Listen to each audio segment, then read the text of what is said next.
بين الرجا والخوف قلبي طائر. Nasihat dari ketua. Kita kesini diluruskan ya, kita kesini untuk sehatnya badan kita. Insya Allah dengan sehat badan kita, ibadah kita jadi sempurna, dan apa yang kita lakukan hari ini mulai ibadah dan pahala. Jadi di sini saya sharing aja ya. Jadi mungkin teman-teman di sini yang udah lama bermain bola mungkin juga udah paham mengenai cedera hamstring. Jadi saya akan mengulang-ulang aja dan nanti akan memberikan beberapa tindakan atau treatment yang bisa dilakukan di rumah. Jadi nggak harus ke klinik atau mungkin ke rumah sakit seperti itu. Sebelumnya juga saya mohon maaf nih, ngomong aja udah ngos-ngosan, udah lama nggak main bola, jadinya ngomong aja udah ngos-ngosan. Jadi untuk cedera hamstring atau biasanya kita sebut itu hamstring strain. Strain itu biasanya mengacu pada cedera otot atau tendon. Jadi teman-teman kalau ada cedera ligamen sama otot itu dibedakan. Kalau otot dia strain, kalau dia ligamen namanya sprain. Satu atau pengelompokan satu itu dia tanda-tandanya adalah overstretch. Overstretch itu adalah apa? Dia ada suatu kerenggangan otot yang terjadi secara mendadak. Contoh nih, kita pas lagi lari, tiba-tiba kita berhenti. Nah itu hamstring yang sebenarnya bekerja. Makanya kenapa kok biasanya habis lari, tiba-tiba dia kayak pincang-pincang. Nah itu biasanya otot hamstringnya nggak siap. Atau mungkin pas lagi kecapean. Makanya muncullah cedera hamstring. Kemudian yang kedua itu partial tear. Partial tear itu ada robekan sebagian. Biasanya tanda-tandanya yaitu ada bengkak, kemerahan. Habis itu nanti juga ada pengurangan atau penurunan dari fungsionalnya. Contoh jalan menjadi pincang atau mungkin malah nggak bisa jalan. Nah itu adalah salah satu tanda dari partial tear dari hamstringnya.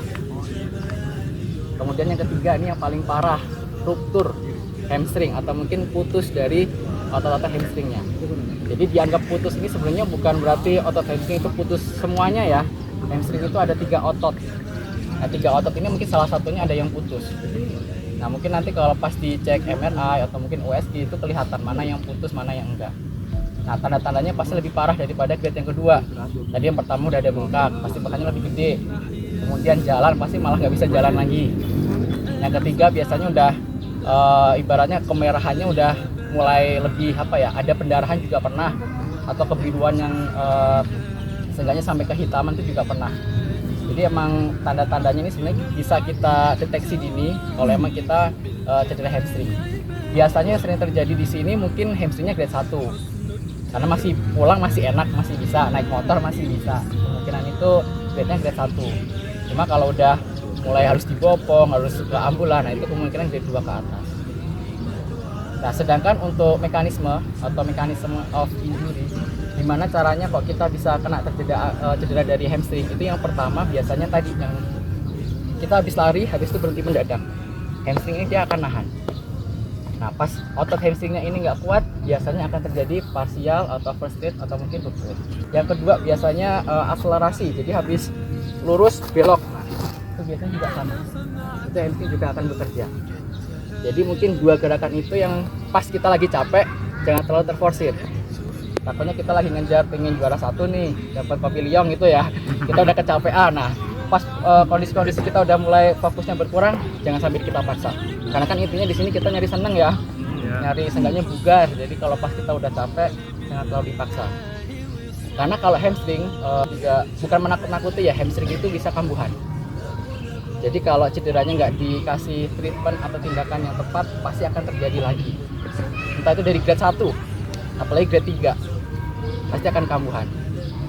Jadi bagaimana nanti biar hamstring ini nggak terjadi cedera lagi, kita harus latihan strengthening tiap hari. Strengtheningnya sebenarnya gampang, kita bisa single deadlift. Nah seperti ini bisa melatih hamstring. Setiap pagi aja sampai kerasa di hamstringnya ketarik, dia nahan. Terus kemudian seperti ini, nah ini kerasa ketarik di sininya. Latihan terus, dikasih beban boleh dorong, itu juga boleh. Selain hamstring, paha juga pasti akan pelatih atau paha depannya yang pelatih gitu. Terus kemudian kalau seumpama pas kita di lapangan ada cedera hamstring, kita langsung istirahat aja dulu. Jadi jangan sampai kita biasanya stretching langsung ya, jangan sampai kita stretching langsung. Kenapa? Karena kalau ada cedera hamstring biasanya otot di sekitarnya akan menegang. Kita paksa untuk stretching akan lama-lama jadi robek atau putus.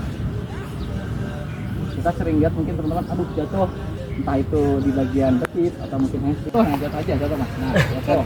Jatuh kayak gini. Yang kiri apa kanan? Kiri. Yang kiri. Nah, biasanya kalau pas jatuh tidur Mas. Tiduran dulu. Oke. Nah, kita jangan langsung di stretching seperti ini ya. Pertama biasanya kita dorong seperti ini, jangan ya. Jadi nanti kita relaksasiin dulu. Kita angkat, coba kita pegang. Kita pegang dulu. Kalau kita kerasa ada ketegangan otot, kita jangan langsung stretching. Malah kita alus-alus atau kita shaking, kita goyang-goyang dulu.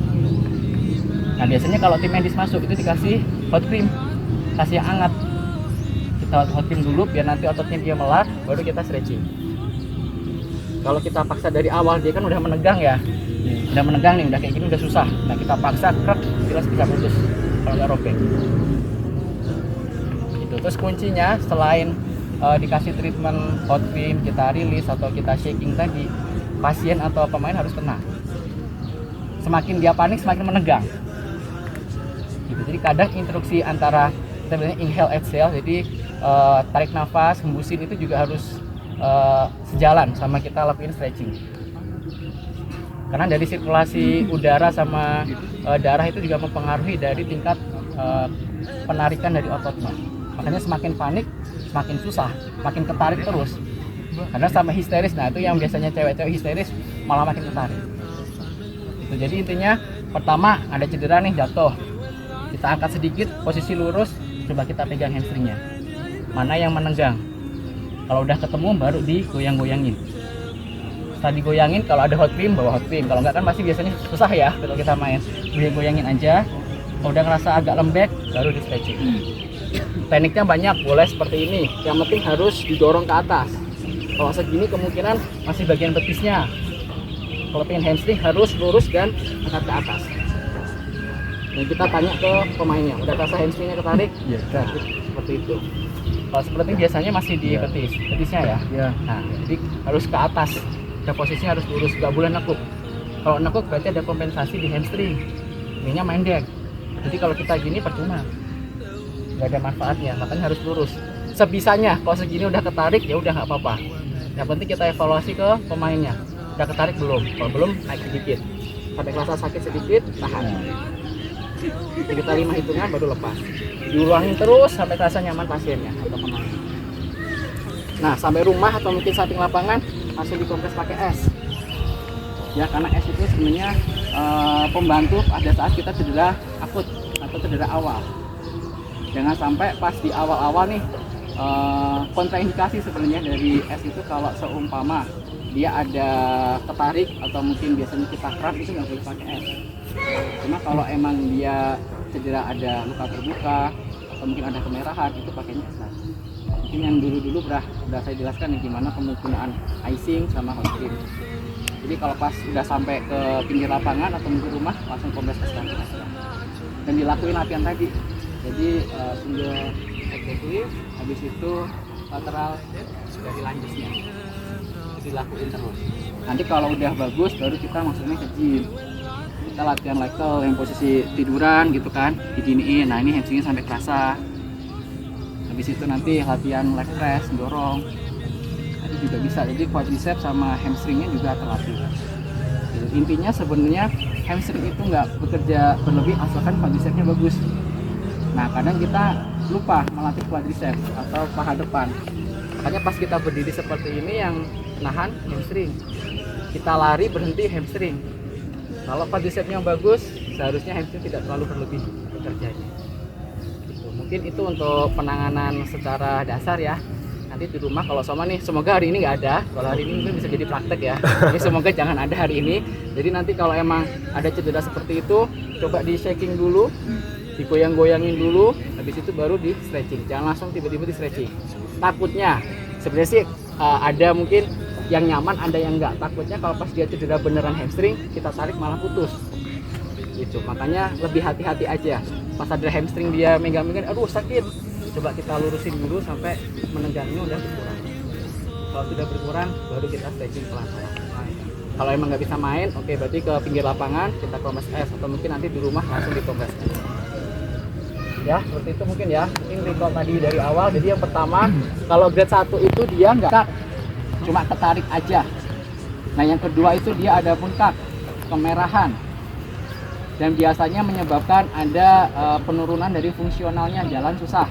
Yang ketiga lebih parah lagi, bengkaknya lebih gede, merahnya lebih banyak, habis itu jalan mungkin nggak bisa. Gitu, mungkin itu beberapa tanda dan harus mungkin teman-teman juga pahami karena kita kan juga pecinta bola ya, jadi jangan sampai kita cedera minggu depannya nggak bisa main lagi. Ya, jadi sebenarnya di sini ya kita fun aja, kita senang-senang aja. Kalau emang ada cedera, nggak harus mungkin ketum atau saya yang lari, mungkin teman-teman yang udah paham langsung aja. Jadi udah tahu nih, oh coba dipegang dulu, digoyang-goyangin, kenceng apa enggak. Tentu kalau emang nggak ada kenceng, stretching langsung nggak apa-apa. Tapi kalau ada kenceng, digoyang-goyangin dulu sampai lemas, baru di stretching. Mungkin gitu ya untuk penanganan dasarnya. Nanti kalau seumpama perlu lebih lanjut lagi tentang penanganan cedera hamstring, latihannya yang bagaimana, soalnya komprehensif banget. Perlu beberapa step, jadi kalau stepnya itu rehabilitasi ada 4, 1, 2, 3, 4, yang terakhir baru return to sport. Nah itu lebih kompleks lagi, kita latihan agility, speed, habis itu eksplosif dan lain-lainnya. Mungkin yang pertama itu step satunya kita harus tahu gimana kompres S-nya kapan, kasih load pin-nya kapan, stretching-nya kapan. Mungkin itu ya, ketemu ya teman-teman semuanya, semoga bermanfaat. Saya akhiri, wassalamualaikum warahmatullahi wabarakatuh.